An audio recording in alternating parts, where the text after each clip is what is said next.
제대로 표현을 못하고 있는 상황이죠. 첫 번째는요. 우리가 얘기하는 힘이라고 하는 게 작용을 하면 물체는 힘에 의해서 무조건 뭐 해야 된다는 거야? 힘을 받은 물체는 무조건 뭐 해야 된다는 거야? 변한다는 거야. 정신 안 차려? 힘을 받은 모든 물체는 뭐 해야 된다? 변해야 된다. 뭐가 바뀌어야 되니? 운동 상태나 모양이 바뀌어야 돼. 됐어? 그럼 1번 그림 봐. 거기 공중에 떠있는 원형 자석이 변하는 게 있어? 모양 바뀌어? 운동 상태 바뀌어? 아니라고. 그래서 거기 두 번째 줄에 써있잖아. 정지되어 있어요. 이렇게 됐지? 그건 무슨 말이야? 알자 힘이 얼마란 얘기야? 0이라는 얘기를 하고 있는 거잖아. 되겠어? 그래서 힘이라고 하는 건 뭔가를 변화시키는 능력이니까 변화가 있냐 없냐를 보는 게 핵심이야. 그 중에서 변화가 없다면 물체가 받은 힘이 0이야. 근데 물체가 받은 힘이 0이라고 주면 너무 쉽잖아. 그래서 이걸 돌려서 표현한 단어들이 있어. 물체가 받는 알자 힘이 0이야. 이걸 돌려서 뭐라고 표현하니? 물체가 정지되어 있거나 또는 네, 등속도 운동한다 이렇게 표현하단 말이야. 맞아? 그러면 알자 힘이 0이라는 말을 알아들어야지. 됐죠? 그러면 알자 힘이 0이 아니고 있어 라고 한다면 당연히 이때는 뭐 해야 돼? 변해야 돼. 방향이 바뀌던 빠르기가 바뀌던 그 중에서 2번은 뭐가 바뀌고 있니? 방향이 바뀌고 있으니까 알자 힘이 있다는 거지. 힘이 있으면 반드시 뭐가 존재하니? 가속도. 그러니까 가속도의 크기가 얼마인지를 묻는 거잖아. 무슨 말인지 알아? 이렇게 되는 거야. 물리 문제는 가장 중요한 건 힘이 있냐 없냐 판단. 힘이 존재한다면 얼마냐는 걸 판단. 알겠어? 이거거든요. 그러면 저 궁금한 게 있는데 물체의 운동 상태를 변화시키는 우리가 얘기하는 이 힘이라는 건 여러분들이 알고 있는 오른쪽으로 20N의 힘이 작용해 왼쪽으로 10N의 힘이 작용해 이럴 때 물체의 운동을 변화시키는 힘은 뭐니? 어느 쪽으로? 오른쪽으로 10N의 힘만큼 물체의 운동 상태가 변해야 되지. 그래서 물체의 운동 상태를 변화시키는 건 낱낱이의 힘이 아니고 하나의 물체가 받는 모든 힘의 합력인 알자 힘이 물체의 운동 상태를 변화시켜요. 그러니까 각각의 작용하는 힘이 뭔지를 정확하게 찾아낼 수 있어야 된다. 방향 정확하게 표현해야 된다. 이거거든요. 근데 여기에 앉아있는 20명이 한 명도 그걸 제대로 못 찾아내고 있다는 게 문제예요. 되겠어? 자, 그래서 1번 문제 보시면요. 됐죠? 그래서 우리는 못 배운 건 없으니까 다 알고 계셔요. 여기에 1과하고 2과 있잖아요. 그래서 중학교 내용밖에 안 한 친구들은 사실은 여기 없거든요. 그래서 너네들이 어느 정도는 물리에 대해서 필요한 개념들을 가지고 있다. 됐니? 그래서 여러분들이 문제를 푸는 데는 사실은 문제가 없어야 되는 상황인데 1번 문제는요. 이런 식으로 바닥에 원형 자석이 3개가 이렇게 연결되어 있어요. 공에. 그래서 중간에 원형 자석도 있고요. 위에 원형 자석도 이렇게 있는 상태예요. 그러면 이러한 원형 자석 A와 B는 공중에 떠있고 C만 바닥에 있어. 이거거든요. 그랬을 때 A와 B는 공중에 떠서 뭐 한 상태? 정지한 상태야. 그러니까 얘가 받는 알자 힘이 얼마여야 돼? 0이어야 돼. 인 거죠. 됐죠? 그러면 얘가 받는 힘의 정체를 정확하게 파악해서요. 여러분들의 알자 힘을 0으로 만들어서 각각의 무게를 구하면 되겠구나. 이게 문제 푸는 설계거든요. 그 설계를 했으니까 거기에 맞는 답을 구하기 위해서 A자석과 B자석, B자석과 C자석, A자석과 C자석 사이에 얼마만큼의 힘이 어느 방향으로 작용을 할지 파악해야 돼. 그치? 그러려고요. 어느 방향의 힘이 작용하는지 파악하기 위해서 우리는 자석의 쌍극자를 표현한다. 여기 위를 n으로 놓으면요. 당연히 여기가 s예요. 그죠? 그 다음에 A와 B 사이에 청력이 작용해야 뜰 수 있잖아요. 그러니까 여기가 뭐겠어요? S, N. 여기 뭐겠니? N, S. 이렇게 그걸 표현해 봐야 여러분들이 생각하지도 못했던 A와 C 사이의 힘의 방향이 결정됩니다. A와 C 사이에는 어떤 힘이 작용할까요? 얘하고 얘죠. 뭐가 작용합니까? 인력이 작용하는 거예요. 그렇죠? 이게 보여야 되거든요.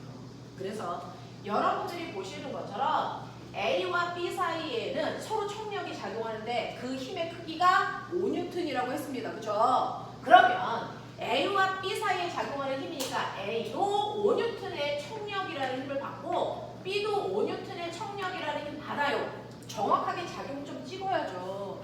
이 점을 여기다가 이렇게 찍는 건 어떡하자는 겁니까? 맞죠? 이런 얘기야. 그 다음에 B와 C 사이에도 뭐가 작용하냐면 N극이니까冲력 작용합니다. 그죠? B가 받는 힘은 B에다 작용 좀 찍어야 되고요. C가 받는 힘은 C에다 작용 좀 찍어야 된다고요. 맞아요. 그래서 얘네들 사이에冲력이 작용하는데 이 힘이 얼마? 7N. 이 힘이 얼마? 7N. 맞습니까? 이렇게 된 것 같고요. 선생님이 힘을 정확하게 기억하지 못하니까 잘 보고 계세요.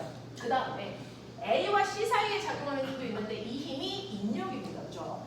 그래서 서로 당기는 방향으로 힘을 이렇게 받으셔야 되는데 크기가 1N, 이렇게 나온다는 거예요. 됐죠? 그 다음에 우리가 간과하지 말아야 되는 또 하나의 힘이 있어요. 뭐가 있습니까? 여기는 지구입니다. 그러니 당연히 중력이라는 힘이 모든 물체에 작용하고 있거든요.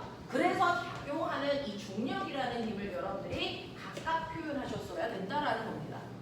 그렇죠? 그래서 A에 작용하는 모든 힘을 다 표시했습니다. 그러니 A의 작용점이 찍혀있는 이 세 힘의 합력이 얼마여야 된다? 0이어야 된다. 이거예요. 됐죠? 이렇게 작용점 찍혀있으면 값을 구하지 못하는 사람이 없는데 문제는 스스로 작용점 찍을 수 있냐? 이겁니다. 되겠어? 하셔야 됩니다. 됐죠? 그래서 여러분들이 보시는 A의 무게는요. 위쪽 방향으로 오니까 아래쪽 방향으로 오여야 되거든요. 그래서 이거 몇 N입니까? 4N. 된 거잖아요. 그죠? 그래서 여러분들이 이 문제를 틀린 포인트는 뭡니까? 힘의 방향 표시 못하고 있다. 작용점 제대로 못 찍고 있다. 늘 수업할 때 선생님들이 설명하면서 찍어주니까. 그래서 여기서부터 시작하자. 라는 얘기입니다. 되겠죠? 그거 하시라고요. 그거 하시라고요. 됐죠? 여기에서도 보시면 합력이 0이어야 돼요. 그럼 얘 몇 N이어야 됩니까? 2N이어야 아래로 7, 위로 7. 보여요? 이거죠. 근데 꼬맹아, 얘 이상한 거 찾으셨어요? 늘 답만 구하고 마시면 안 되잖아요. 얘요. 이렇게 되어 있으면. 그죠? 여기에 무게까지 있는데. 그러면 얘가 1N이든 2N이든 무게가 있으면 적어도 7보다 커지잖아. 근데 위로 미는 힘이 얼마밖에 없어? 1. 얘 정지될 수 있니? 정지되어 있잖아. 그럼 정지시켜야 돼. 됐어? 거기 문제에 안 나와있는 이 새끼에 작용하는 힘을 한 개가 더 있다는 겁니다. 어느 방향으로? 위쪽 방향으로 최소한 밀어 올리는 어떤 힘이라는 게 존재해야죠. 네, 그건 모든 바닥이 있는 면에 올려져 있는 모든 물체는 바닥이 수직 방향으로 밀어 올리는 힘을 무조건 작용합니다. 됐죠? 얘만 바닥에 올려져 있잖아요. 그러니까 얘는 바닥이 밀어 올리는 수직 합력이라는 게 있다고요. 이것까지 생각하셔야 된다고요. 되겠어? 그래서 예를 들어서 이 새끼의 무게가 3N이라고 칠까요? 그러면 아래로 10이죠. 됐어? 그럼 위로도 얼마여야 돼? 10이어야 되거든요. 되겠어? 그럼 얘는 수직 합력을 얼마라고 할까요? 9N의 수직 합력 작용하네? 요거까지 하시면 돼요. 이해돼? 이해돼? 이거예요. 그죠? 하시겠죠? 이런 얘기입니다. 이런 얘기입니다. 자, 꼬맹아. 물에 어떤 물체가 있어? 물에 어떤 물체가 있어? 이 물체가요, 이렇게 물의 절반만 잠겨 있어요. 전체 부피의 절반만 잠겨 있는 이 물체예요. 그래서 정지. 됐어? 이 물체는 이렇게 물 속에 다 잠겨 있어서 정지. 이 물체는 이렇게 바닥에 다 있어서 정지. 됐어? 자, 그러면 A 물체에 작용하는 힘 몇 개 있을까요? A 물체에 작용하는 힘 몇 개 있을까요? 2개. 2개 있죠. 뭐 하고 있어요? 네. 얘는 지구가 아래로 잡아당기는 중력과 위로 밀어 올리는 뭐가 있어요? 무려 됐어. 그래서요. 이럴 때는 물체에 작용하는 부력의 크기를 이물체의 무게로 확인할 수 있어요. 맞죠? 네. 항상 자기의 무게와 같은 크기만큼 부력을 받으니까 떠 있는 거죠. 그죠? 그래서 이때 이물체의 부력은 이 물체의 무게로 확인할 수 있습니다. 얘는요? 받는 힘 몇 개? 두 개요. 얘도 뭐 같습니까? 아래로 잡아당기는 중력이라고 하는 또 다른 무게가 있겠죠. 그리고 얘 위로 밀어 올리는 뭐 있습니까? 부력이라는 또 다른 힘도 있죠. 하지만 이 두 개의 크기가 반드시 어떨 거예요? 같을 거예요. 얘는요? 힘 몇 개 받을까요? 세 개 받습니다. 바닥이 있잖아요. 됐어? 그러니 얘는 아래로 작용하는 뭐 받습니까? 중력이라고 하는 힘을 받겠죠. 근데 얘는 위쪽 방향 뭐 작용하겠습니까?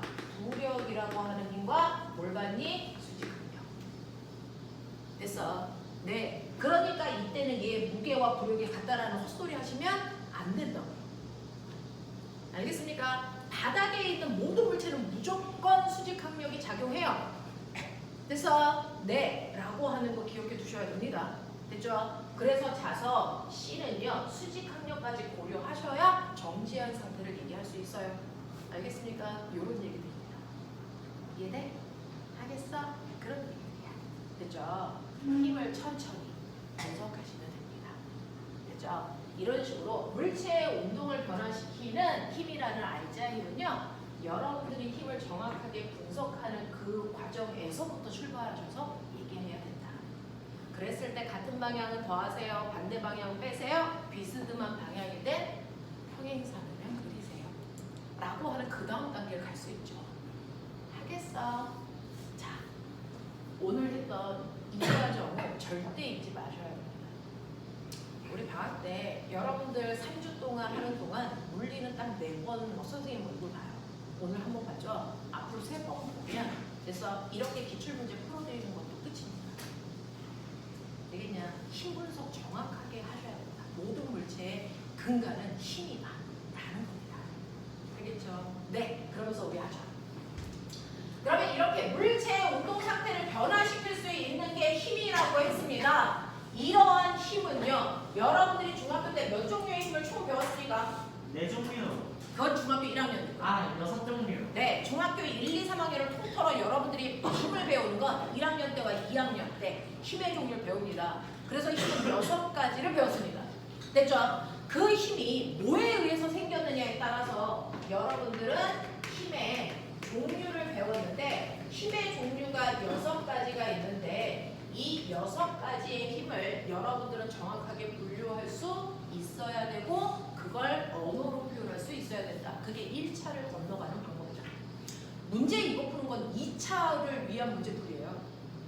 1차가 돼야 2차를 보죠. 이 중에서 3분의 1은 날아갑니다. 1차에서 떨어집니다. 이 중에 3분의 1은 날아가요. 그러니 여러분들 전체 다 볼 수 있는 1차 대비 먼저 잘 하셔야 합니다. 언어로 설명하는 겁니다. 되겠어? 네. 그래서 저는 웬만하면 마스크 쓰지 말라고 얘기하고 싶은 순간인데, 그렇죠? 네, 그거는 여러분들 선택하시면 되고요. 뭐가 끔덕끔덕하니까. 면접할 때는 마스크 벗고요. 큰 목소리로 대답하는 연습하셔야 되고요. 되게 눈빛 긍정적으로 표현하는 연습하셔야 되고요. 면접에 가장 최적화되어 있는 사람이 선생님입니다. 선생님은 눈 대단히 크게 떠서 똘망똘망하게 보이거든요. 그래서 그리고 대단히 적극적으로 보이거든요. 뭔가 대답할 때. 그래서 왜? 누군데? 고등학생. 뭔가 대단히 적극적으로 대답하려고 하는 것처럼 보이고요. 그래서 거기에다가 살짝 미소만 띄면 그래서 아, 쟤 괜찮네 라는 생각을 하게 하죠. 됐죠? 그래서 선생님이 면접에 되게 최적화되어 있는 성향을 가지고 있습니다. 그죠? 그래서 괜히 눈 피하지 마시고요.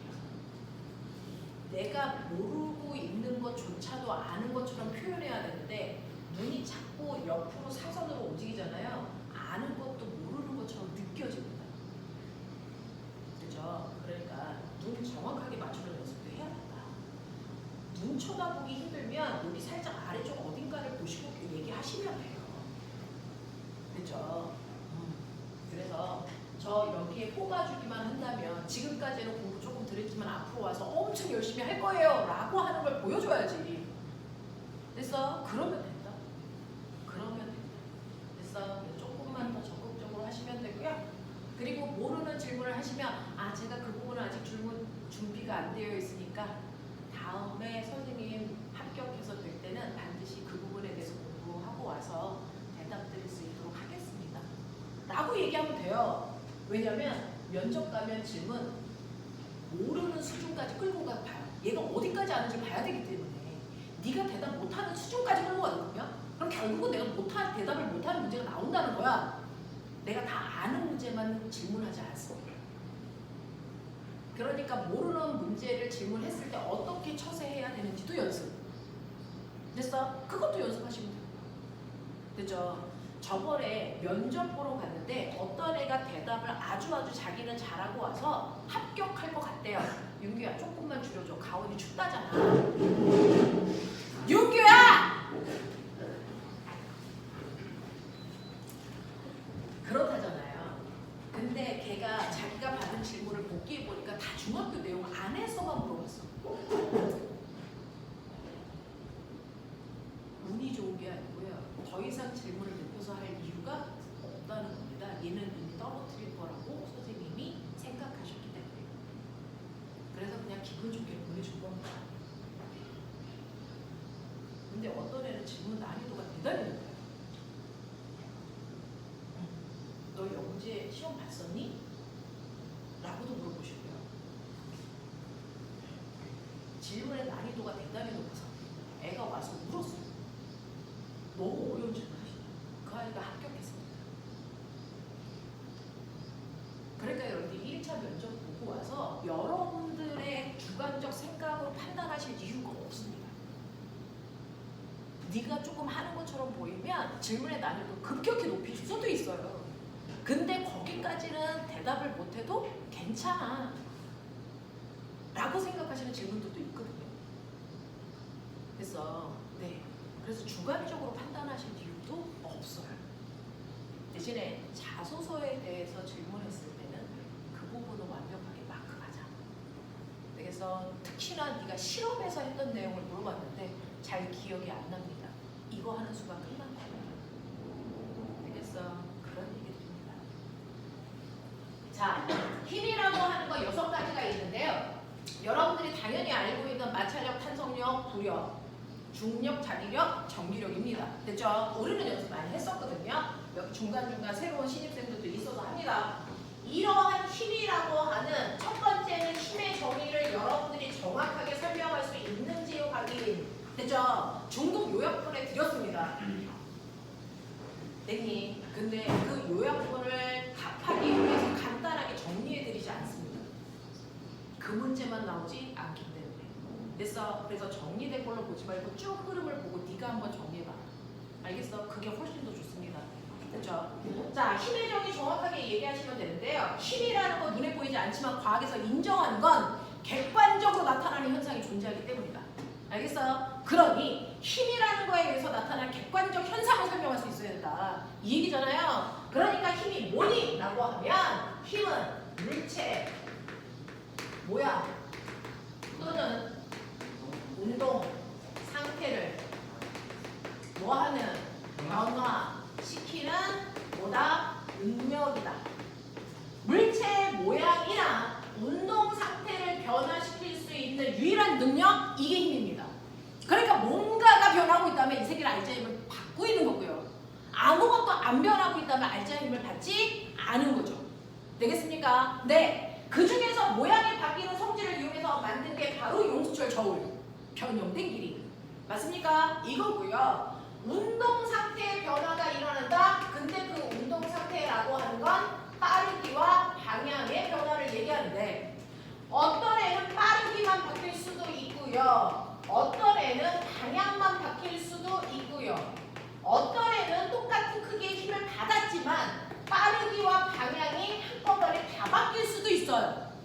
그래서 다 똑같이 10N의 힘을 받았는데 왜 다른 결과가 나타나니 이걸 여러분들이 분석해서 원인을 안다면 내가 힘을 통제할 수 있는 능력이 생기는 거죠.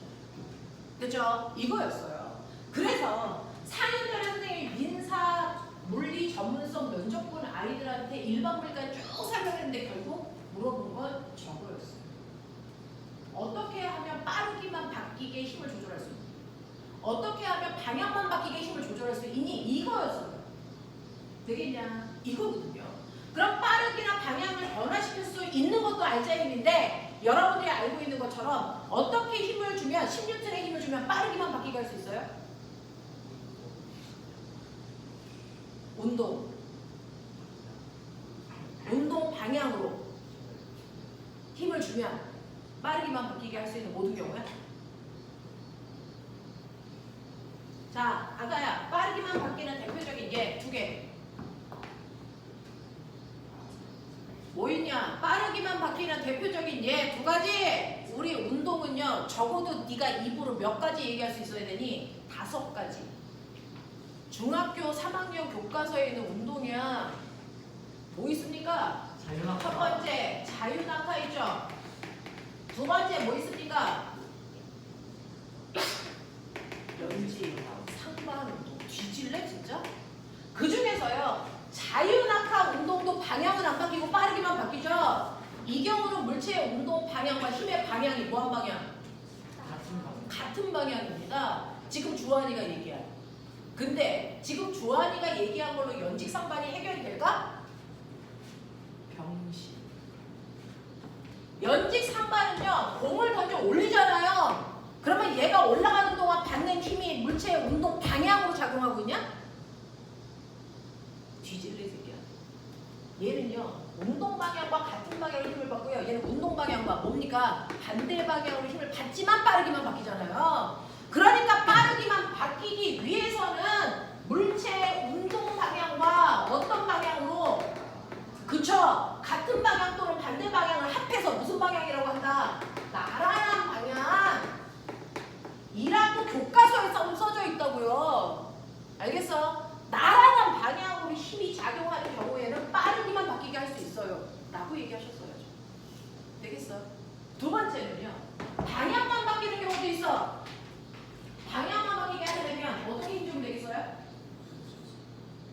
자, 여기서 수직은요, 누구와 누구의 각도를 쟀더니 수직이라는 거죠. 근데 누구와 누구 얘기해야 될 거 아니야? 그렇죠. 보면 수직이에요, 나란해요 라고 하는 관계를 얘기하기 때문에 누구와 누구의 관계인지를 앞에서 정확하게 얘기하셔야 되고요. 설명할 때는 시작부터 맞춤까지 한 문장으로 완벽하게 얘기하셔야 돼요. 단어로 설명하시면 안 된다고. 알겠어? 네. 그래서 운동 방향만 바뀌는 경우는 물체의 운동 방향과 힘의 방향이 수직한 경우에 방향만 바뀝니다. 그러면 이거의 대표적인 예는 뭐 있습니까? 원운동. 죄송합니다. 호배가 원운동하고 등속 원운동이 같은 말일까? 이게 달라. 왜냐면 원운동 중에서도 빠르기가 바뀌는 원운동이 존재합니다. 그죠? 우리는 빠르기는 안 바뀌어야 되잖아요. 그러니까 하나라도 표현할 때 정성 들인 단어를 만들어서 표현하셔야 됩니다. 알겠습니까? 그러니까 얘는 대표적인 예가 뭐가 있다? 등속. 빠르기는 안 바뀌어요. 원운동 방향만 바뀌고 있어요. 됐어? 그 중에서 물체의 실을 매달고 뺑글뺑글 돌려요. 그러면 이 순간에도 운동 방향과 힘의 방향이 수직하다는 얘기죠. 그럼 여기서 운동 방향 어느 방향이라고 말로 표현하실래요? 접선방. 네. 물체의 운동 방향은 원의 무슨 방향입니까? 접선 방향이 물체의 운동 방향이에요. 힘의 방향은 원의 중심 방향입니다. 그래서 원의 중심을 향하는 방향이 힘의 방향인 중심력 방향이죠.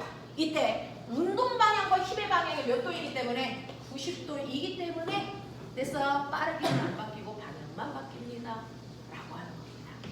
되겠어? 이제는 총정리하는 기간입니다. 머릿속에 차근히 정리하셔야 돼요. 알겠어요? 네, 이렇게 하시면 되고요. 빠르기와 방향이 다 바뀌는 경우도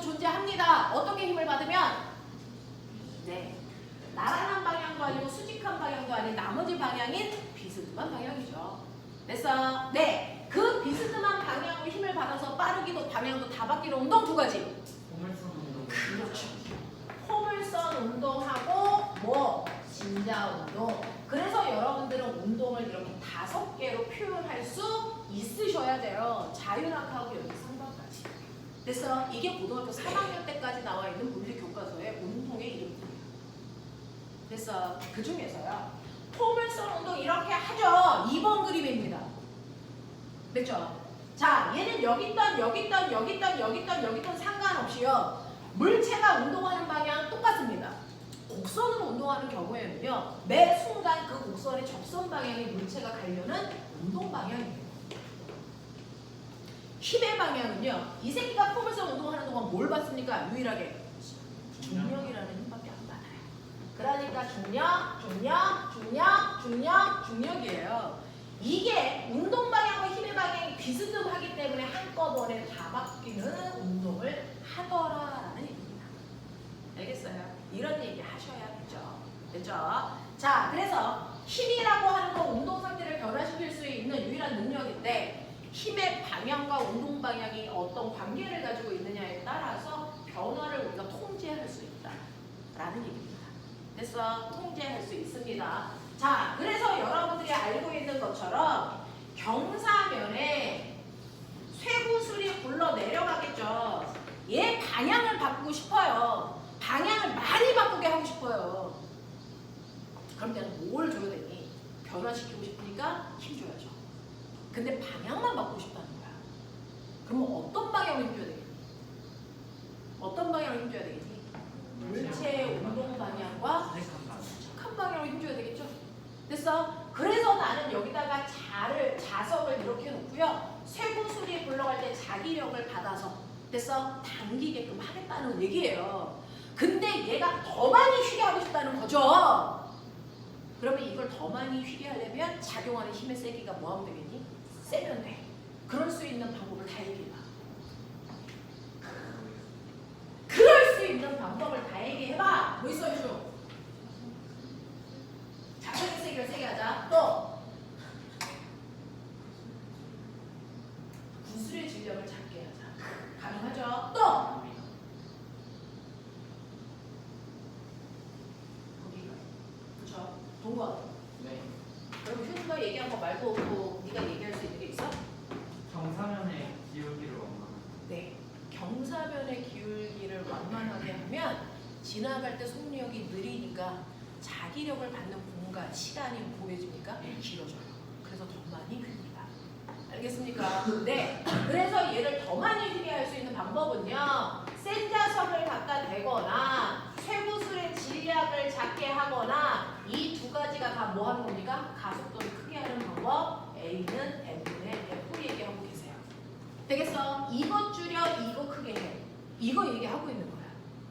무슨 말인지 알겠죠? 네. 그 다음에 세 번째는요. 바닥으로부터 이 경사면의 각도를 줄여요. 라는 얘기하는 거예요.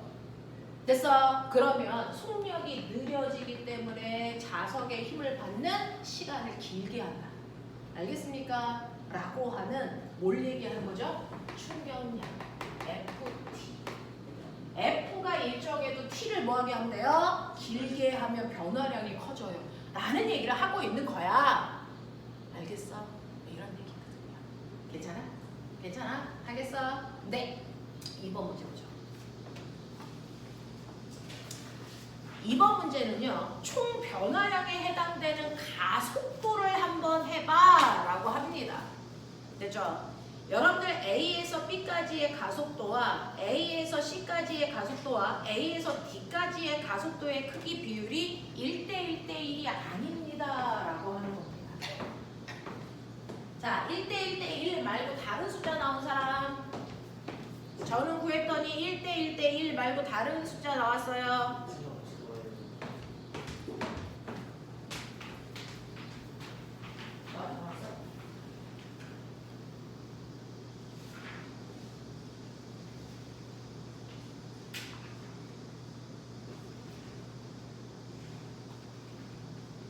진짜 좀 간지나. 아,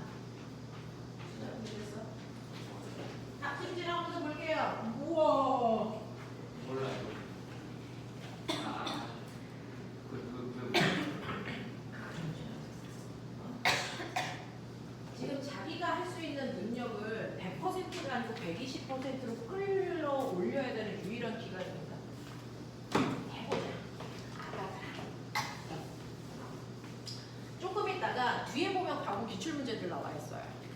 그래서 그 과거 기출문제들은 선생님이 1대1로 다 시켜볼 겁니다. 발표 수업할 겁니다. 그게 돼야 돼요. 그죠? 세종, 한성, 인천, 경기부 여기보다 문제가 더 어려운 게 충북 쪽입니다. 충북 쪽 과거는 거의 영재교 수준의 문답 문제가 나와요. 대전 쪽에 허리입니다. 그래서 그런 문제들 위주로 했고요. 거기에서 문제가 흘러서 서울 쪽으로 옵니다. 오히려 서울 쪽 문제가 좀 쉽습니다. 그래서 그런 문제들도 보여드릴 거니까 최근 규칙이라 딱 보면 금방 답이 나오는 문제도 있고요. 어떤 때는 물리 문제를 어렵게 내는 해도 있고 어떨 때는 물리 문제가 상대적으로 쉬워지는 해도 있으니까 그런 문제도 있어요. 자, 여러분들이요. 우리 가속도 구하는 방법. 자, 물체가 알자 힘을 받으면 물체의 운동 상태의 변화를 숫자로 표현하는 게 가속도잖아요. 그죠? 운동 상태의 변화를 숫자로 표현하는 게 가속도야. 얼마나 변해요? 그죠? 네. 자, 이 변화는요. 빠르게 변화에 의해서 생긴 가속도도 있고요. 방향의 변화에 의해서 생기는 가속도도 있어요. 그죠? 네. 그런 것들을 어떻게 표현할 거냐? 가속도를 구하는 방법은 두 가지입니다. 시간분의 속도 변화량으로 구한다라는 가속도의 정의도 있고요. 맞아요? 맨 처음에 배웠어요. 됐죠? 가속도는 질량분의 힘이야라고 하는 가속도 법칙에 의해서 구할 수도 있어요. 그 중에서 여기는 뭐 사용할래요? 첫 번째 거. 첫 번째 거. 됐죠? 거기는 질량하고 힘이 안 나왔거든요. 그렇죠? 첫 번째 걸 이용해서 가속도를 구하면 되는데 문제는 보면 이 V가 뭐게? V가 뭐게? 속! 도죠. 가속도를 구해야 되니까 당연히 얘는 속도의 변화량이지 속력 변화량이 아니라는 거예요. 그럼 방향을 고려했어야 된다는 얘기예요. 그러면 너네 알아? 속도인 V 더하기 V0라고 하는 처음에 속도가 이 방향으로 V0가 있다가 나중 속도가 이 방향으로 V가 됐어요. 이거 어떻게 더해요? 분해해서. 라고 하면요. 당연히 나중 속도와 처음 속도를 더하라고 하면은 힘은 평행이동이 가능하니까 이렇게 오면 얘가 V0죠. 맞아요? 그러면 이걸로 평행사변형 이렇게 그려서 얘는 더한 값이 이거예요. 이렇게 얘기하면 되잖아요. 근데 보면은 이걸 빼라 그래요. 라고 하는 거잖아요. 여기서 빼기라고 하는 게 무슨 뜻일까요? 물리는요. 마이너스는 무조건 방향을 180도로 바꿔라 이 뜻입니다. 됐죠? 그러니까 얘는요. 나중 속도에다가 처음 속도의 방향을 정반대로 바꿔서 더하세요. 이 뜻이라고 100만 번 얘기하거든요. 괜찮아요? 괜찮아요?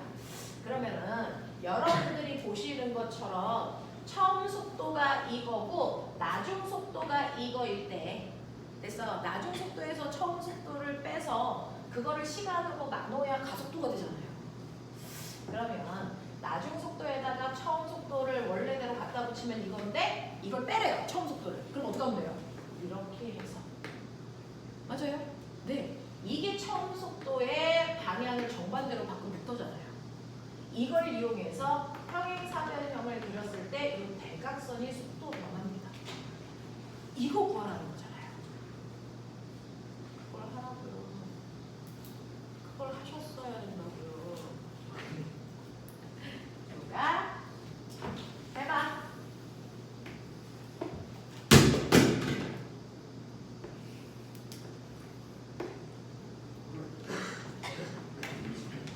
어떤 색이든지 한 놈만 살리라. 빨리 보여봐.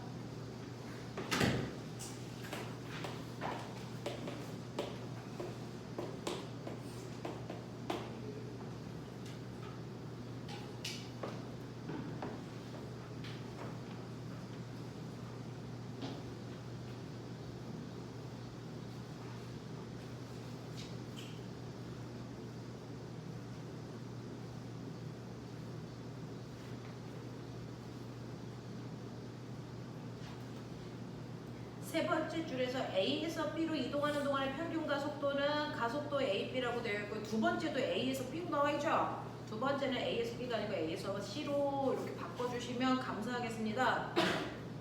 제가 치는 워드라서요. 누구한테 욕도 못합니다. 그냥 고치세요.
눈치 볼 필요 없어요. 오, 가장 유사한 답인데요. 오, 생각할 거는 하시네요. 아닙니다.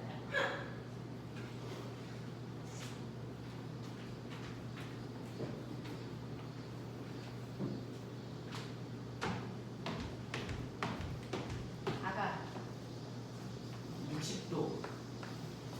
60도. 60도. 네. 아! 이 썩을 놈의 새끼들아! 네. 야, 첫 번째 A에서 B로 가. 얘 등속 어느 정도 돌고 있는 거잖아. 그렇죠. 그쵸? 여기서 여기까지 가는데 걸린 시간 T라고 하자. 그쵸? 가속도는 시간분의 속도 변화량이잖아요. 여기서 여기까지 가는데 걸린 시간이 얼마니? 20초.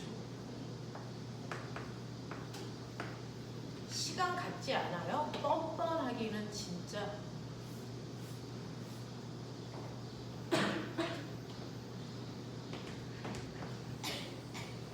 보이세요? 얼마나 보셔야 돼요?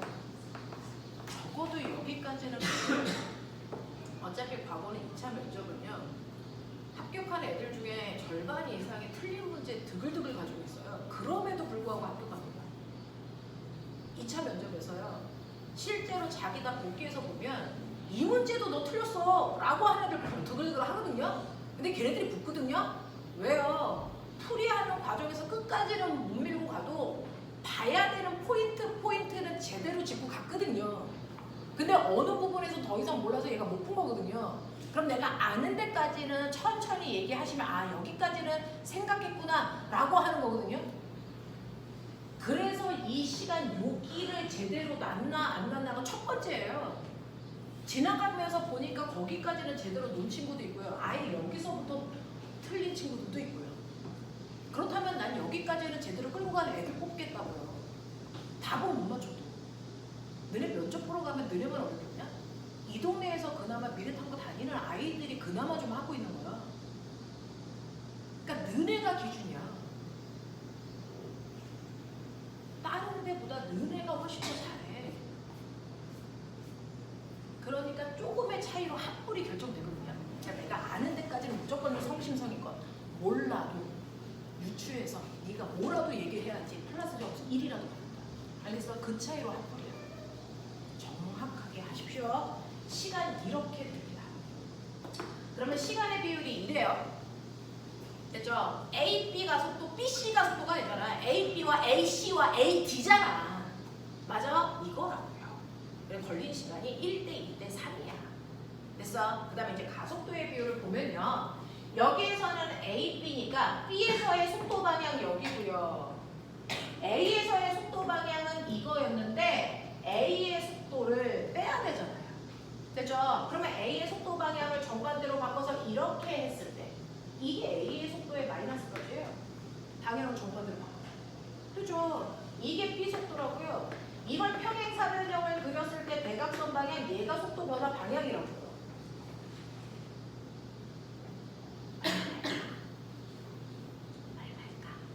요 각도가 얼마가? 포명 봐라. 얘 길이가 V 속력 똑같은 거 아세요? 이거 V면 이것도 속력이 V예요. 크기는 같은데 방향만 달라요. 요 각도가 몇 도일까? 이거 120도. 여러분들 기억나요? 비스듬한 방향으로 힘이 작용할 때요. 두 힘의 크기는 같아. 10N, 10N. 근데 두 힘이 이루는 각도가 120도야. 그러면 합력은 무조건 가운데 방향으로 같은 크기 얼마? 10N의 힘 작용에 이 얘기잖아. 맞냐? 이거 우리나라 중학교 1학년 때 배웠던 내용입니다. 너네들만 교과서 개편돼서 못 배운 것 뿐이죠. 1학년 수준의 난이도란 말이야. 중에. 되겠어? 그래서 요 사이각이 120도고요. 요 길이에 해당되는 빠르기와 요 길이에 해당되는 빠르기가 같기 때문에 얘는 A와 B의 속도 차이가요. 요 방향으로 보입니다. 납득? 이 얘기야. 그러면 여기요. AC. C점의 속도 이겁니다. 이게 C의 속도예요. VC. A 속도는 이건데 이거 방향 정반대로 바꾸면 이 새끼는요. 이 방향으로 마이너스 A의 속도잖아요. 맞아요. 그래서 이걸로 평행사변형 그렸을 때 대각선이 속도잖아요. 맞냐? 네, 요 각도가 몇 도? 몇 도? 이거 몇 도입니까? 60도입니까? 60입니까? 빨리 얘기해. 60이야? 네, 그렇답니다. 아는 뭘까요? 네, 그럼 요 길이가 얼마일까요? 요 길이가 얼마일까요? 얼마나? 이거 V, 이거 V. 요 각도 60. 그럼 얼마 나올까? 어? 어? 요거라고. 맞아? 맞아? 여기야. 여기서 D요. 여기 왔죠? 이렇게 돌리죠? 얘 여기서 속도 방향이 이거죠? 맞아? 네. 이게 D의 속도 방향이에요. A 속도 방향은 정반대로 여기죠. 근데 이걸 빼야 되니까 뭡니까? n 속도 방향도 이거죠. 됐냐? 네, 크기를 갖잖아요. VV. 그럼 얘 더하시면 얼마 나옵니까? 개새끼. 뭐가 그렇게 어려워? 한 놈도 맞은 놈이 없어요. 빨리 계산하세요.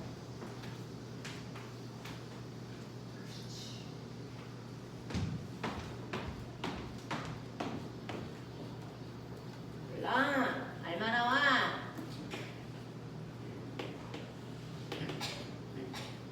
어? 잘못하는데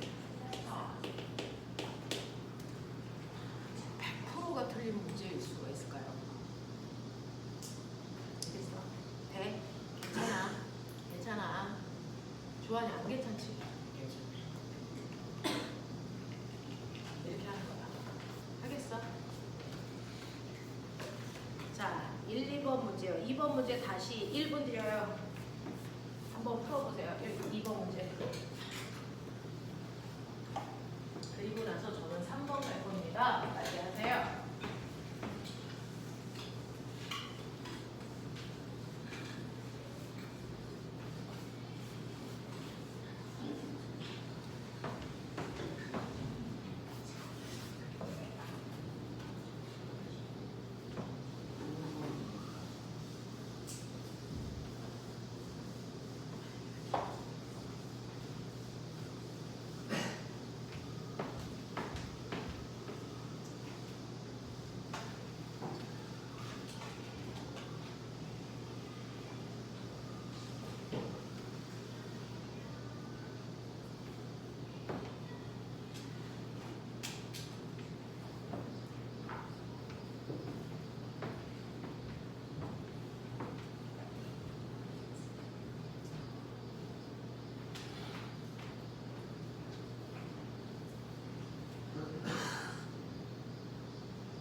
들고 있어라.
지금도 그렇죠. 지금도 상처. 고맹아, 공부 어려운데요. 공부하는 분위기도 어려우면 힘들죠. 그래서 옆에 있는 친구들 좀 힘이 돼줘야 1년을 견디는 게 다행히도 이제 3개월만 견디고 끝나. 자소서는 3주 안에 끝내자. 안 그러면 쳐맞는다 이 새끼들아. 자, 세야. 여러분들 물토까지 다 하고 온 친구들도 있지만 사실은 그러지 못한 친구들도 있어서 여러분들이 벡터라고 하는 거에 기본적인 거 한 번만 짚어요. 실제로요, 지구상에 있는 많은 물질들은 다양한 양을 가져 그걸 물리량이라고 하죠. 그 물리량을 얘기할 때 질량이나 부피처럼 크기만으로 모든 정보를 정확하게 표현할 수 있는 아이들을 스칼라라고 해서 훨씬 더 가볍죠. 됐죠? 단순하고 쉽습니다. 그래서 스칼라로 표현할 수 있으면 스칼라로 표현하는 게 가장 좋다. 그래서 근데 크기만으로 완벽하게 그 아이의 정보를 표현할 수 없어서 크기에다가 방향까지의 정보를 더해서 표현해야 되는 아이가 바로 벡터라고 하는 불편한 아이들이야. 그래서 나중에 여러분들이 머리가 커지고 나서야 방향까지도 가지고 있는 벡터라는 것들을 배우기 시작해서 그거의 대표적인 게 변이라든가 속도라든가 가속도라든가 이런 것들은 방향을 가지고 있는 대표적인 거고요. 중학교 1학년 때 살짝 벡터의 대표적인 힘이라는 거를 여러분들이 유일하게 중학교 때 배웠단 말이야. 그치? 그러면 중학교에서 배웠던 1과 에너지는 방향이 상관 있을까 없을까? 이게 없어요. 중학교 때 배웠던 힘을 뺀 나머지는요. 방향이 상관없는 스칼라 값이기 때문에 에너지도 1도 방향이랑 상관이 없는 스칼라 값이야. 그래서 물체를 위로 2의 빠르기로 던졌다라고 하는 것과 옆으로 2의 빠르기로 던졌다라고 하는 것과 아래로 2의 빠르기로 던졌어요 라고 할 때 물체의 질량이 같다면 얘네들의 운동 에너지는 다 같아. 방향이 무관한 값이기 때문이야. 이런 얘기도 여러분들이 할 수 있어야 된다고요. 됐어? 네. 자, 그래서 이렇게 방향을 갖는 벡터냐 방향 없는 스칼라 값이냐 이런 것들을 할 때요. 여러분들이 방향을 고려해야 되는 벡터는요. 이런 식으로 한 번만 보시면 선생님이 이제 고등학교 아이들 맨 처음에 가르칠 때 벡터의 개념을 정확하게 이해하기 위해서 한 번씩은 그려봐 드리는 거예요. 모는 종이가 있다고 치면 여기에 이런 식으로 A라고 하는 벡터가 있어요. 여기에 B라고 하는 벡터가 있고 여기에 C라고 하는 벡터도 있고요. 여기에 D라고 하는 벡터도 있습니다. 이렇게 네 가지 벡터가 있을 때요. A라는 벡터와 반드시 같은 거 찾아라고 누구 찾는 거예요? 누구 찾습니까? B 찾아요. 벡터라고 하는 거는 평행으로 이동 가능합니다. 옆으로도 가도 되고 위아래로 가도 됩니다. 정확하게 각도만 안 틀면 됩니다. 되겠어? 각도만 안 틀면 돼요. 그래서 벡터는 평행 이동이 가능하기 때문에 이 색이 이렇게 평행 이동해서 겹치면 정확하게 A와 B는 같은 벡터예요. 이런 얘기예요. 그래서 저 궁금한 게 있는데 포물선 운동이야. 포물선 운동이 이렇게 물체가 운동하잖아요. 그랬을 때 물체가 A, B, C, D에 있어요. 저 궁금한 게 있는데 얘는 등가속도 운동을 하고 있을까 안 하고 있을까?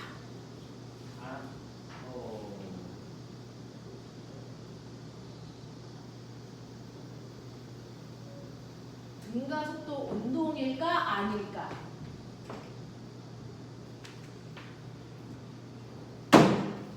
등가속도일까요 아닐까요?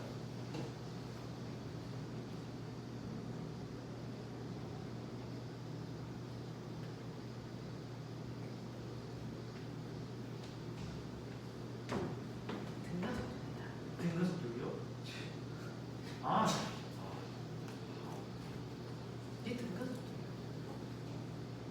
되겠어요?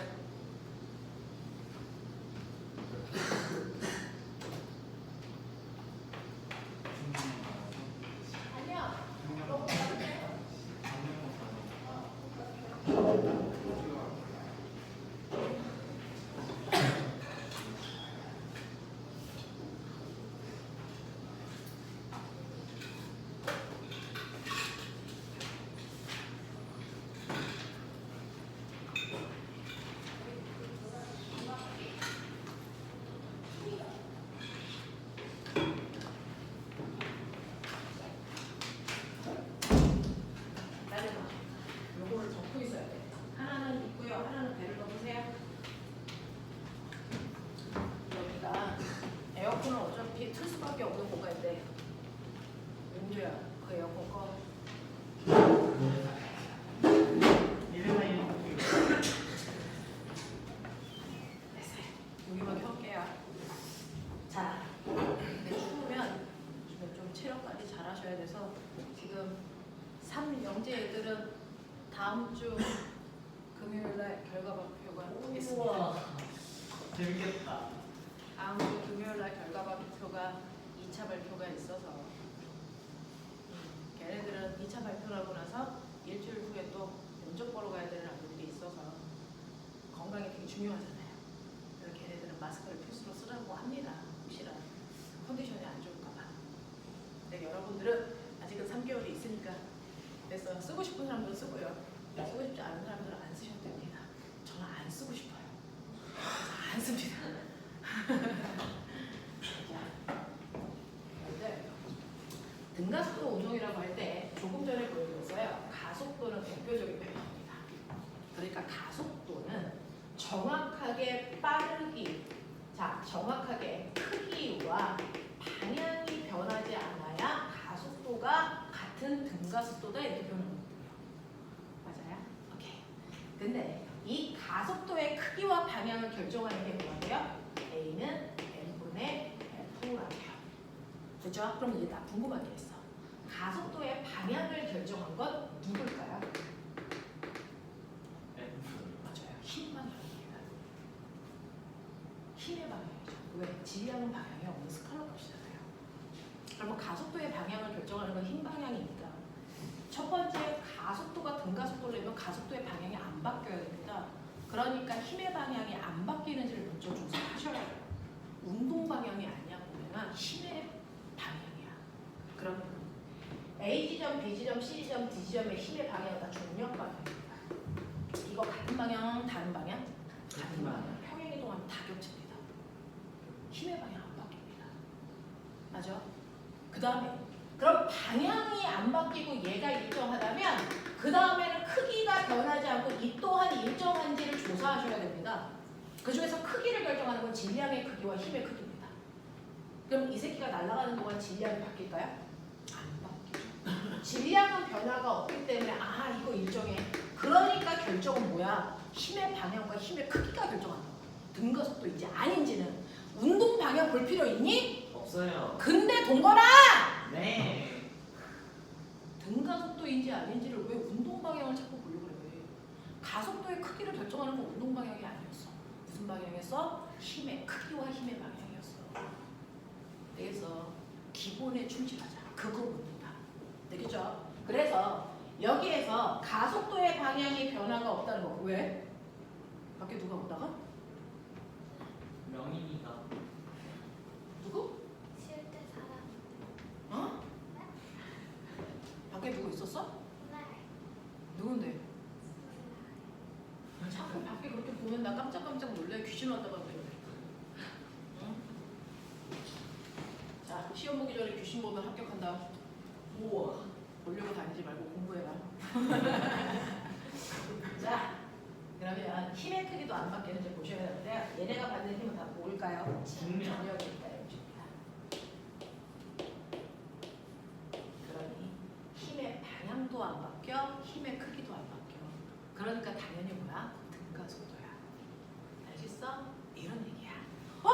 그러면 어떤 공이 똑바로 올라가야 연직선가 등가속도야? 등가속도입니다. 내려가는 자유방가 등가속도야? 등가속도입니다. 그럼 올라갔다 내려가는 거 등가속도일까? 등가속도입니다. 네. 윤호 대가리 뽑아버린다. 맞죠. 등가속도죠. 등가속도죠. 이 새끼야. 올라가는 동안에도 내려가는 동안에도 등가속도인지 아닌지 볼 때요. 절대 보지 마셔야 되는 거. 운동 방향 보시면 안 돼요. 뭐 봐요? 힘의 방향과 힘의 크기 보세요. 자, 여기 A 지점에서 받는 힘 뭐예요? 중력. B 지점에서 받는 힘 뭐예요? 중력. 그리고 크기 뭐예요? mg. 변화된 거 있어요? 없어요? 없어요. 알겠습니까? 이런 얘기예요. 그래서 올라갔다 내려가는 이 전체 운동도 등가속도. 폼을 쏘는 운동도 등가속도. 알겠어? 자, 물체에다가 힘을 받아 뱅글뱅글 돌려 등속하는 운동. 등가속도가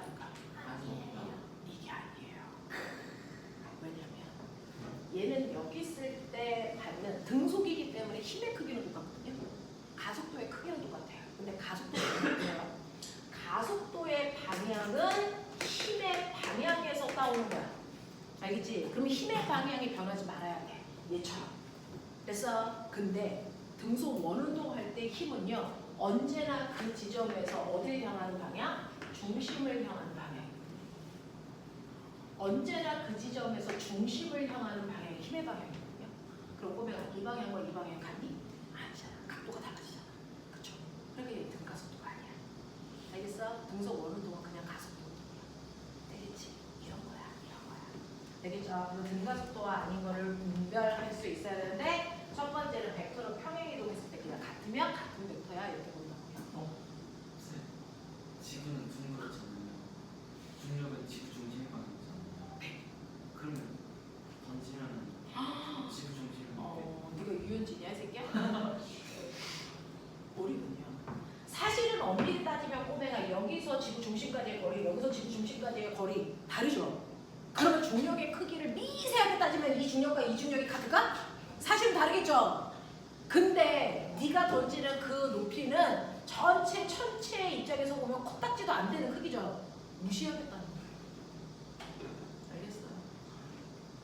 동건, 너 정도로 무시하겠다. 라는 얘기죠. 그래서 이 높이 차이가 없다고 봐요. 그러니까 사실은 여기하고 여기도 달라요. 그러면 중력의 크기가 다르다고 볼 수도 있잖아요. 근데 여러분들이 비행기 타고 엄청 올라가는 게 아니기 때문에 그래서요, 네, 다르다고 하는 거고요. 지금 여기서 중력과 속도 크기 측정하는 실험을 하는 사람도 있어요. 정말 중력과 속도 높이가 달라지면 달라집니다. 그렇죠? 그러면 중력과 속도를 고려해야 되는 비행기 같은 아이들은요. 우리가 알고 있는 것처럼 높이가 코딱지만큼 달라지니?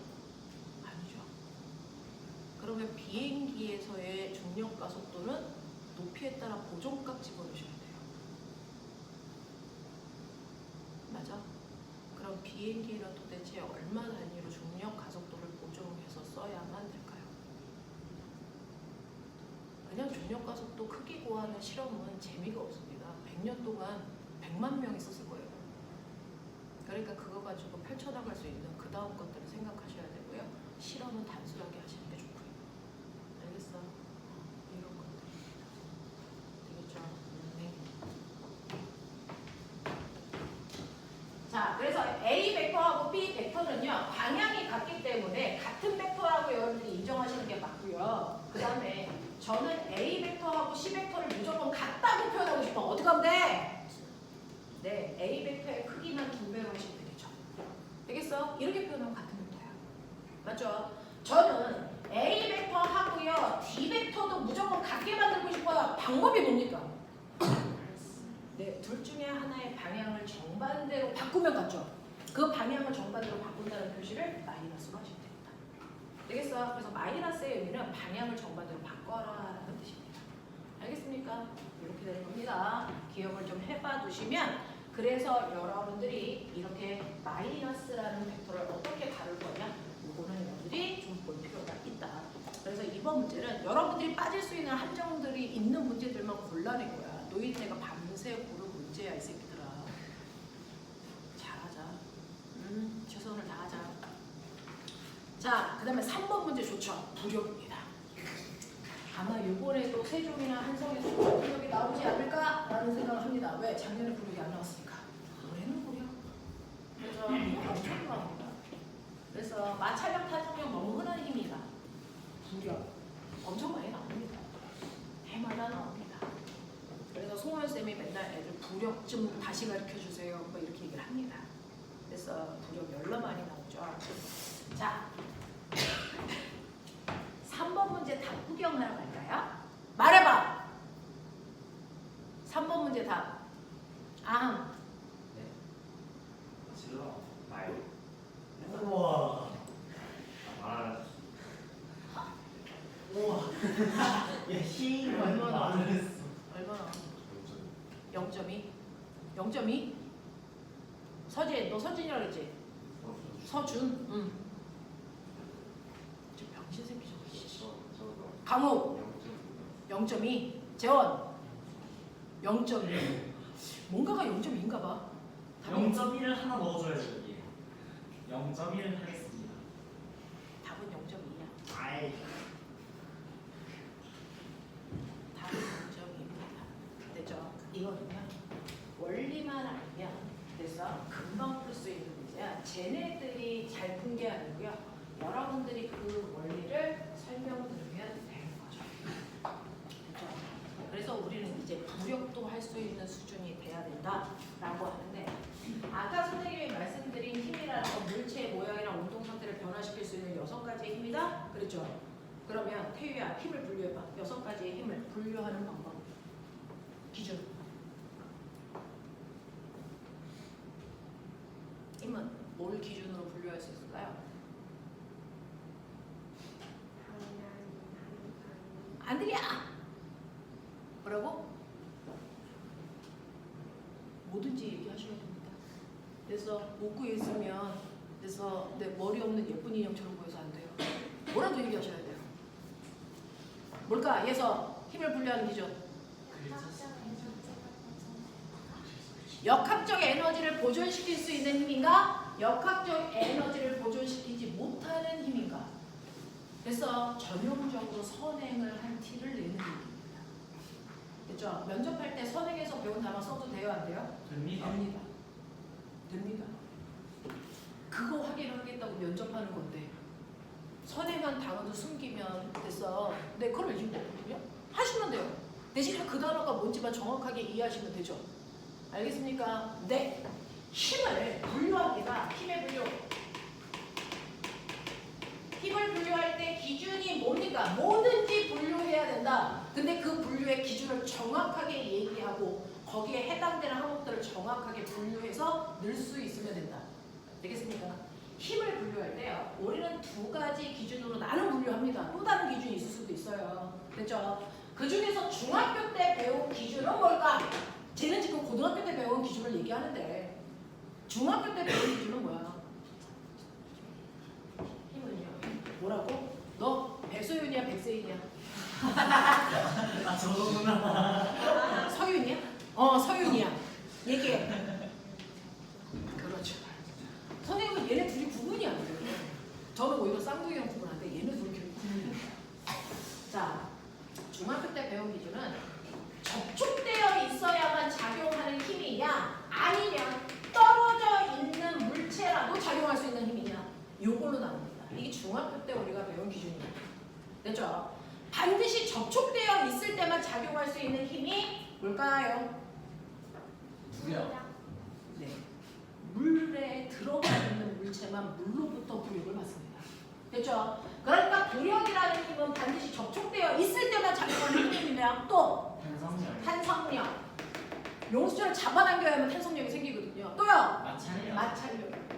바닥면에 접촉되어 있는 물체만 받을 수 있는 게 마찰력이라고 해요. 바닥으로부터의 마찰력. 되겠습니까? 떨어져 있는 물체에도 작용할 수 있는 힘이 중력.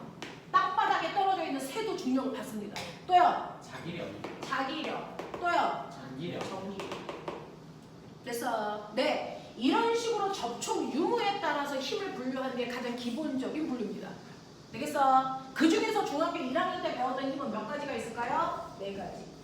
그래서 중학교 1학년 기준으로 이 4힘을 분류해봐 라고 했을 때 이렇게 분류하시면 됩니다. 됐죠? 또요! 아까 그래서 예서가 얘기한 대로 고등학교 선행에서 배운 것처럼 역학적 에너지를 보존시킬 수 있는 고전력이냐 역학적 에너지의 크기를 변화시키는 비보존력이냐에 따라 나누는데 역학적 에너지를 보존시킬 수 있는 힘이 바로 뭡니까? 이겁니다. 됐어? 중력과 탄성력은요 역학적 에너지를 보존시킬 수 있기 때문에 얘네들이 무슨 에너지를 만듭니까? 위치 에너지. 중력 위치 에너지, 탄성 위치 에너지. 그럼 하나 더 있죠? 뭐 있습니까? 전기 위치 에너지까지요. 이 3가지가 역학적 에너지를 보존시킬 수 있는 보존력입니다. 그러니까 어떤 공간에 중력만 작용해? 그래서 공기 저항 같은 거 없어? 그렇다면 얘는 역학적 에너지가 보존된다는 얘기를 그렇게 어렵게 하고 있는 거예요. 되겠어? 네. 근데 그 물체가 운동하는 동안 역학적 에너지를 변화시키는 건 이 뭡니까? 마찰력이라든가 부력이라든가 자기력이라든가 이런 것들이 작용하면 역학적 에너지를 반드시 뭐한다? 변한다. 알겠습니까? 네, 라고 하는 겁니다. 그래서 힘들은 이런 식으로도 여러분들이 분류할 수 있는데 그 중에서 우리는 부력이라고 하는 유체 속에 있는 물체가 받는 힘이에요. 부력의 크기를 측정할 수 있는 방법이 3가지? 4가지? 이쯤 있을 것 같아요. 그래서 네, 라고 하는 유체 속에 있는 물체가 받는 힘, 유체 속에 있는 물체가 받는 힘인데 유체가 뭐야? 유체가 뭐야? 모양이 쉽게 변할 수 있는 액체와 기체를 통칭해서 부르는 말이에요. 맞죠? 자, 우리도 지금 부력받고 있나? 받고 있습니다. 네, 공기 속에 있잖아요. 공기의 부력을 받겠죠. 되겠습니까? 네, 이런 거 아닙니까? 그러면 유체 속에 있는 물체가 어느 방향? 어느 방향? 중력이 반대로. 그렇죠. 무조건입니다. 유체 속에 있는 물체가 중력과 반대 방향으로 받는 힘을 부력이라고 줄여서 얘기하겠다 얘기예요. 유체 속에 있는 물체가 중력과 반대 방향으로 받는 힘을 부력이라고 줄여서 얘기할 거야 라고 하는 건데 이러한 부력의 크기를 이제부터 잴 겁니다. 은찬아. 이제부터 잴 겁니다. 우리 은찬이 부력, 밀도 이거 쓸 거거든요. 자, 그러면 이러한 부력, 여러분들 자소서 한번 쓰시면 자기가 쓴 자소서 주제 누구보다도 잘 얘기할 수 있어요. 그래서 네, 자소서 주제 잘 잡아서 쓰시고요. 그것과 관련된 2차 면접 문제가 나오길 바라시면 되는데 은찬이가 부력을 몰랐어요. 부력이 나오길 바라죠. 자, 유체 속에 있는 물체가 중력과 반대 방향으로 작용하는 힘을 부력이라고 할 건데 그 부력이라는 힘에 대해서 배우기 전에 여러분들이 사전적으로 먼저 알아둬야 되는 몇 가지가 있어요. 부력이라는 걸 설명하기 위해서 여러분들이 알고 있는 질량이라는 걸 계산할 수 있어야 된다. 됐죠? 여러분 아세요? 밀도는 부피분의 질량이니까 머리가 있으니까 질량은 어떻게 계산합니까?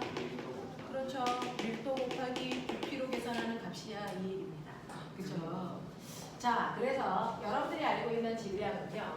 그 물체의 밀도에다가 그 물체의 부피를 곱한 값이다라고 합니다. 물리에서는 밀도를 로라고 하는 기호로 씁니다. 그래서 한국말로 기억하셔도 되겠죠. 질량은 밀도 곱하기 부피로 계산되는 값이다 라는 겁니다. 되겠죠. 네, 이렇게 됩니다. 그래서 M은 로그이야. 그럼 우리가 알고 있는 무게 이렇게 쓰잖아요. 중량 됐습니까? 이거 어떻게 쓰면 되겠어요? 그 물체의 밀도에다가 그 물체의 부피에다가 그 물체의 중력과 속도 곱하면 돼. 맞아. 네. 그러면 지구의 중력과 속도와 달의 중력과 속도 같을까 다를까? 다르니까 장소에 따라 무게는 달라지는 값이야. 알겠어? 이렇게 되는 거겠죠? 자, 그 다음에 여러분들이 사전적으로 또 하나 알아두셔야 되는 거 압력. 프레스의 P 이렇게 쓸 건데요. 압력은요. 단위 면적당 누르는 힘이야 이렇게 씁니다. 그래서 어떤 물체가 이렇게 있을 때요. 이 물체가 스펀지를 누르는 압력을 구하려면 밑에 스펀지와 닿는 면적분의 얘 뭐 하시면 됩니까? 무게 이게 일반적으로 물체가 바닥면을 누르는 그래서 압력이 됩니다.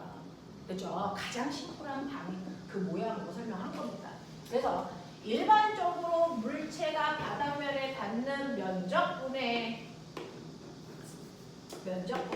누르는 힘인데 일반적으로 그 물체의 누르는 힘은 무게. 근데 무게는 이렇게 쓰면 된다 그랬어? 맞아? 그러니까 로 Vg고요. 이거 A인데요. 아까 그 정류 면체에서요. 물체가 바닥면과 닿는 이 면적은 A, 이 높이는 H. 그래서 부피는 V 맞습니까? 그러니까 이 V를 찢어서 써도 무방. 알겠죠? 로 G, A, H 요게 그 물체의 부피. 맞죠? 이걸 면적 A로 나누시면 되겠죠? 그래서 이거 약분하시면 되겠죠? 됐죠? 그래서 압력을 표현하는 게 뭐다? 로지 H가 그 그 물체가 받고 있는 압력을 표현한다. 이렇게 가도 돼요. 알겠어? 네. 그래서 압력은 로 GH로 계산할 수 있는 값이에요. 이렇게 표현하고요. 맞죠? 자, 그 다음에 여러분들이 알고 있는 것처럼 압력이라는 건 면적에 누르는 힘이기 때문에요. 우리는 힘이라는 건 기체에서는, 유체에서는 압력에다 그 압력을 받는 면적을 곱해도 돼. 되겠어? 네. 그래서 F는 MA, F는 PA. 그래서 마파 두부. 병신. 외워. 알겠어? 그런 의미야. 그죠? 이런 식으로요. 압력이라는 것도 로지 H라고 하는 값으로 표현.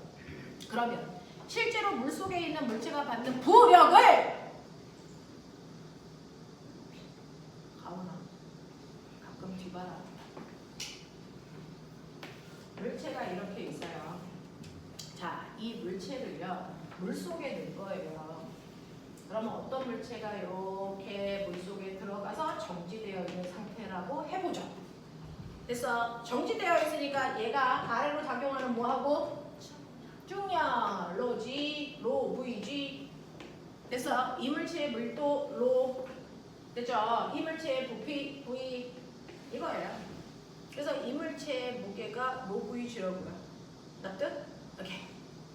근데 유체 속에 있는 물체는요. 물이 누르는 뭘 받아요? 수압.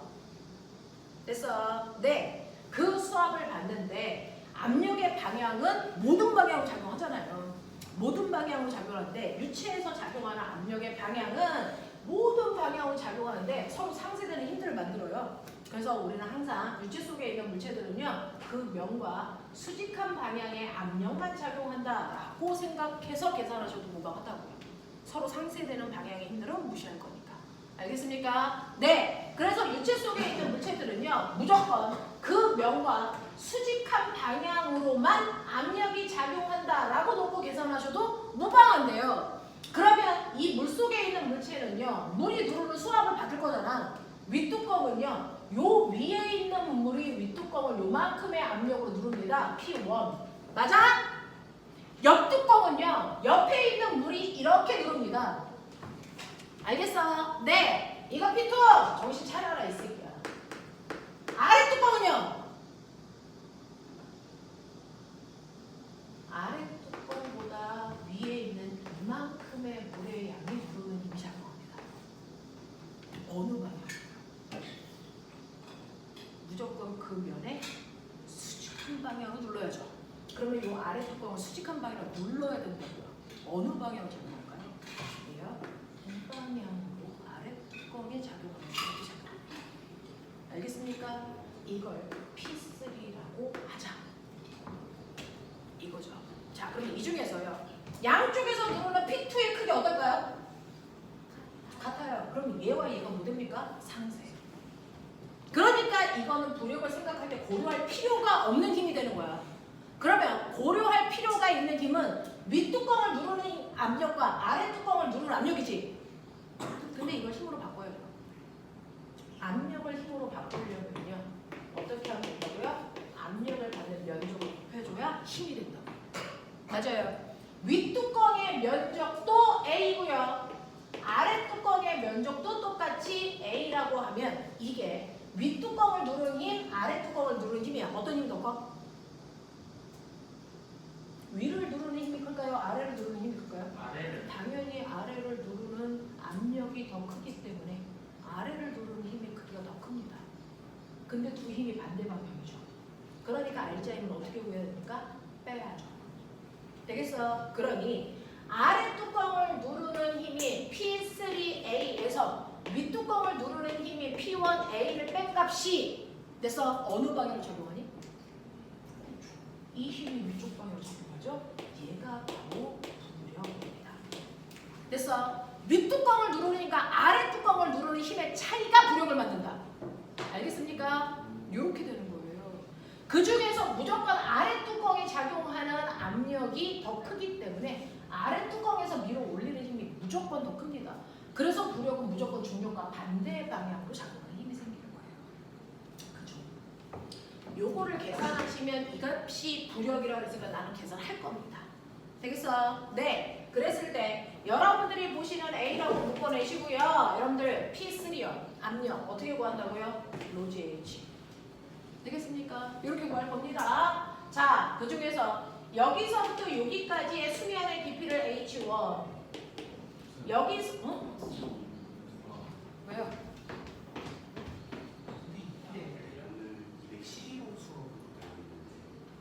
월요일이 212호, 수요일이 212호 아닐까요?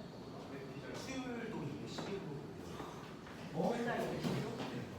이동을 할 때였어. 정답을 못 받아서.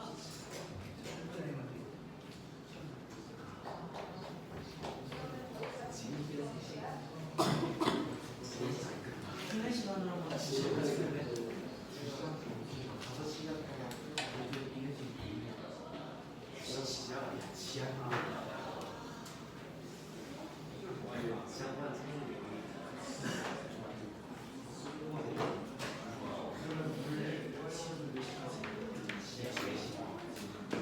자, 그래서 윗뚜껑이 누르는 힘과 아랫뚜껑이 누르는 힘은 이렇게 구하면 되는데요. 그 중에서 윗뚜껑까지의 수심의 깊이는 H1, 아랫뚜껑까지의 수심의 깊이는 H2. 맞아? 그랬을 때 보면 H2에서 H1을 빼면 바로 요 새끼의 높이 H. 납득? 이거거든. 해보자. 자, 여기에서요. 여러분들 보시면 P3는 로지 H였으니까요. 로지 H3 맞아? 이거에다가 로지 H1을 빼면 돼. 맞죠? 네. 근데 어차피 이것도 같으니까 앞으로 뺄게요. 로지 A에 H3 빼기 H1이 무력이야. 맞아? 근데 이게 뭐라고? 물체가 볼 속에 잠긴 깊이. 알겠냐? 이거죠. 그러니까 얘를 바꾸면 어떻게 나와? 로지 A H. 맞아? 이거지? 그러면 요건 뭘까? 넓이 A의 높이 H 곱하면 뭐야? V. 물체가 물속에 잠겨있는 부피. 됐어? 신경 안 써도 돼. 쫓겨 나갈 때 쫓겨 나가면 되잖아. 그냥 이거 봐. 자, 그래서 이거 뭐야? 로, V, G죠. 근데요. 왜? 얼굴 라인. 누가? 몰라요.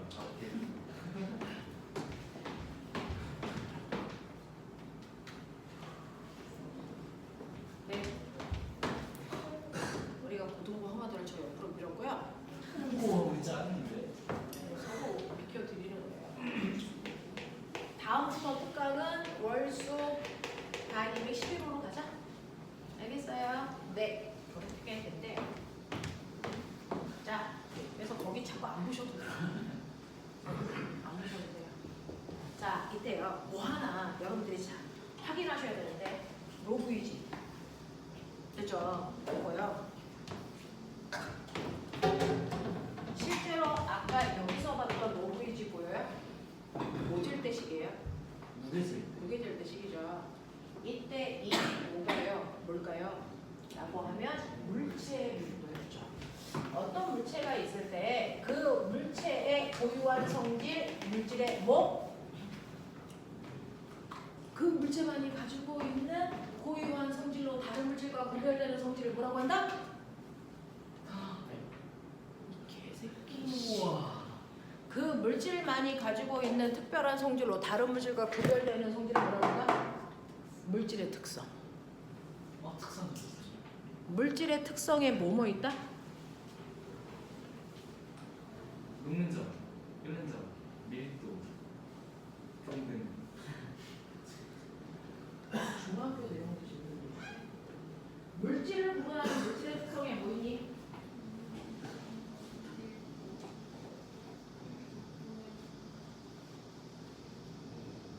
중학교 2학년 때 5개였어. 너네 지금 4개 있어. 하고 안 가겠다는 얘기야. 중학교 얘기는 해야죠. 윤호, 물질의 특성. 고기 가지 용해로 밀도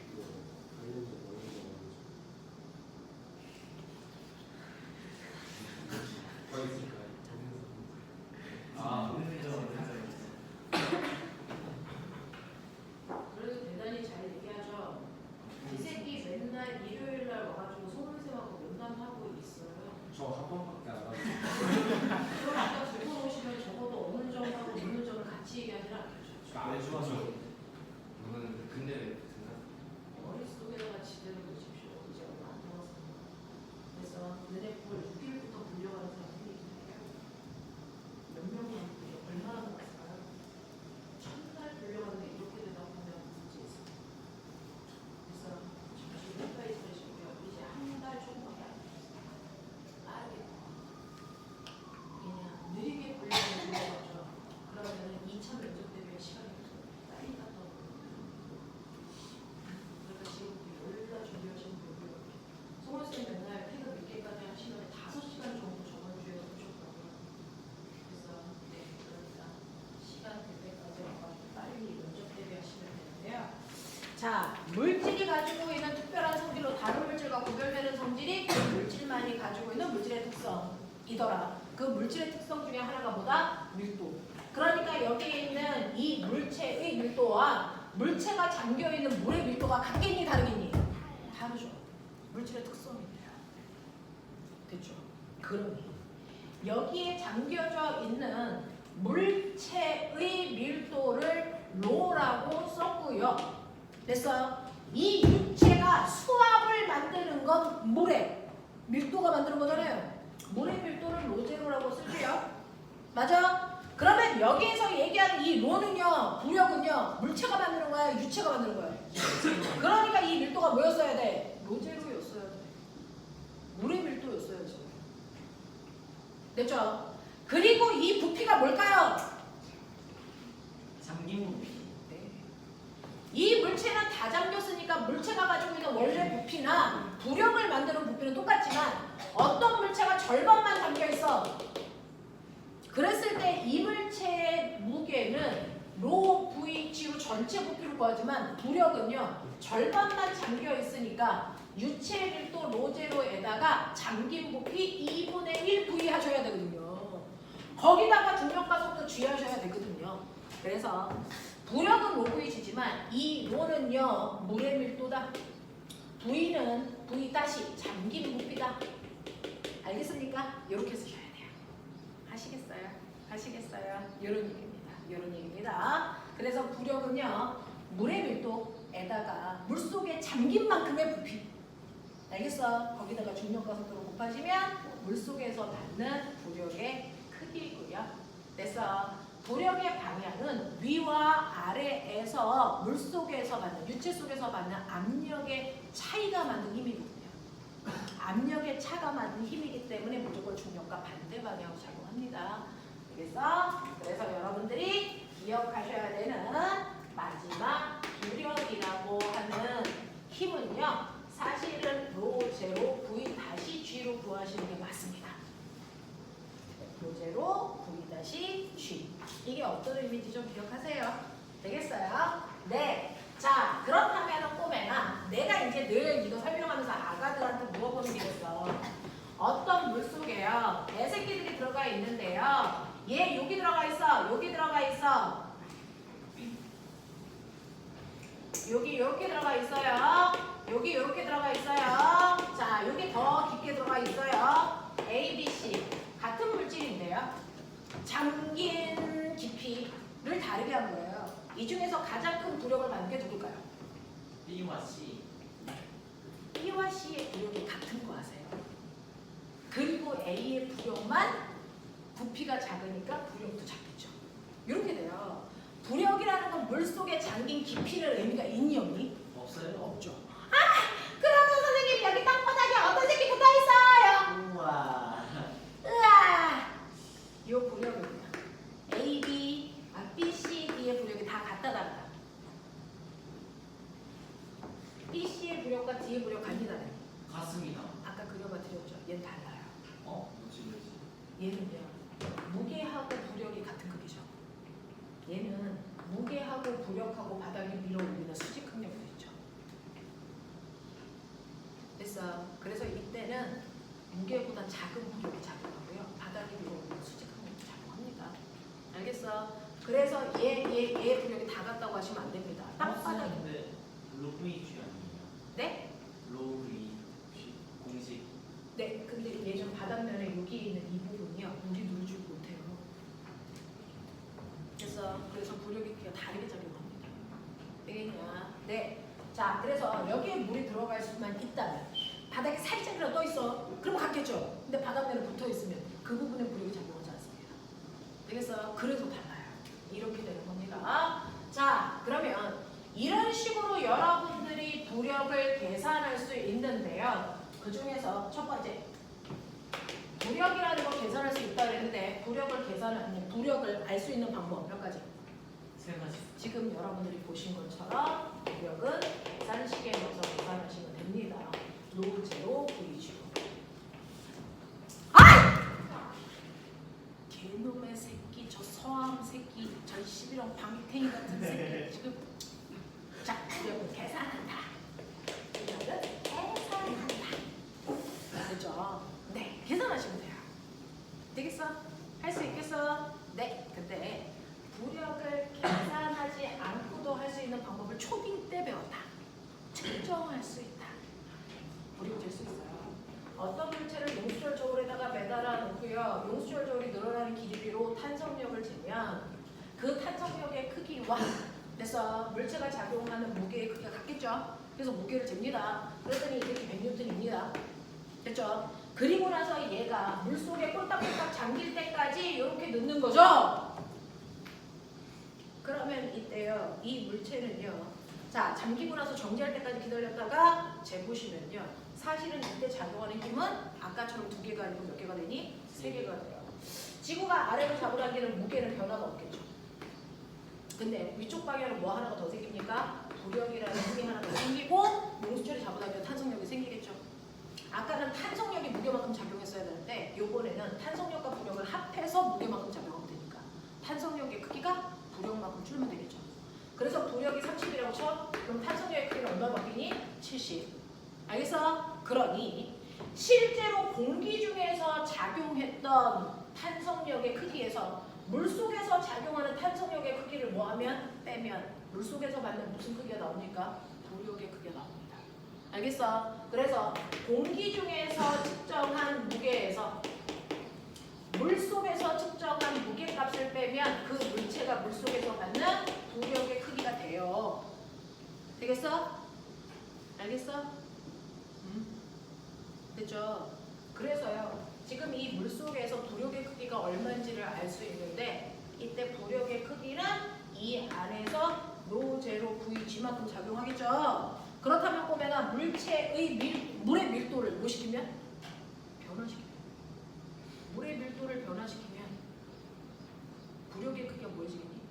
어차피 다 잠기게 했으니까 이거 안 바뀌어, 이거 안 바뀌어. 근데 물의 밀도가 얼마냐? 4도씨에서 1. 그렇죠. 내 새끼. 4도씨에서 물의 밀도는 1이잖아요. 그리고 부피가 10이고 중력과 속도가 10이면 이 새끼 부력 100 만드네. 근데 물 뜨겁게 해. 물 뜨겁게 하면 물의 밀도가 어떻게 될까? 작아지죠. 왜? 부피가 커지니까. 질량은 그대로 있잖아요. 부피분의 질량이기 때문에 물의 밀도가 작아집니다. 됐어? 그러면 물의 밀도가 작아져. 1이 아니고 0.8이네. 그러면 부피는 그대로 10이고 중력과 속도도 10인데 그러면 이때 만드는 부력은 얼마밖에 안 되니? 80밖에 안 되네? 맞아? 이런 겁니다. 그러면 보면은 물체의 무게가 200이라고 치자. 그러면 중력은 200이 작용할 건데 부력이 100이었으면 용수철이 늘어난 탄성력도 100만큼 작용했어야죠. 근데 뜨거운 물을 집어넣더니 부력이 얼마밖에 안 돼? 80밖에 안 되네? 됐어? 그럼 탄성력이 어떻게 돼야 돼? 120이 돼야 돼. 용수철이 더 늘어나. 됐어? 그래서 용수철이 더 늘어난 거를 통해서 부력이 얼마만큼 줄었는지를 보시고 밀도가 어떻게 바뀌었는지를 측정할 수 있겠죠. 그래서 온도에 따라 물의 밀도 변화를 측정해 보라고 은찬이한테 했던 거예요. 되겠습니까? 이렇게 해도 되는데요.